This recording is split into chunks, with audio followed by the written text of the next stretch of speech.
Hello everyone, hope all are you doing well. তোমাদের সাথে আজকে একটা মজার কথা শেয়ার করি। আমি জানি না আমার মতো কোনো আপুর এরকম এইসব জিনিস নিয়ে সাফার কিনা।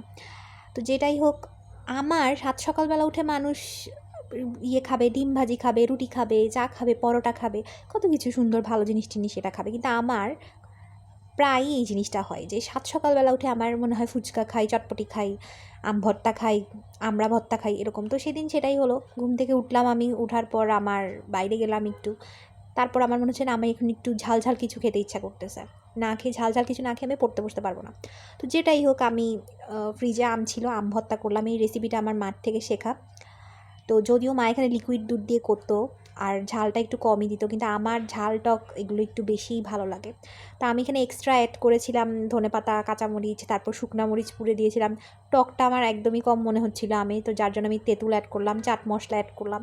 তো সব কিছু মিলিয়ে মানে কি বলবো, একটা জগা খিচুড়ি ভর্তাও বলতে পারো তোমরা।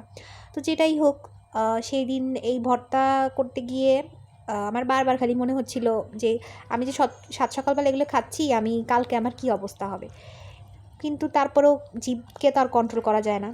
এরপর আমার মনে হলো যে এটাতে ঝাল কম লাগতেছে, আমি একটু আরও শুকনা মরিচ এর গুঁড়া যেটা সেটা অ্যাড করি। এরপর তেঁতুলও এক্সট্রা দেখলা অ্যাড করেছি।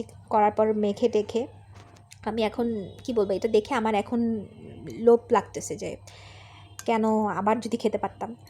তো এরপর ঝাল আবার কম মনে হয়েছে আমার। তো কম মনে হওয়ার পর আমি আবার চিলি ফ্লেক্স অ্যাড করলাম, আর মেইনলিটা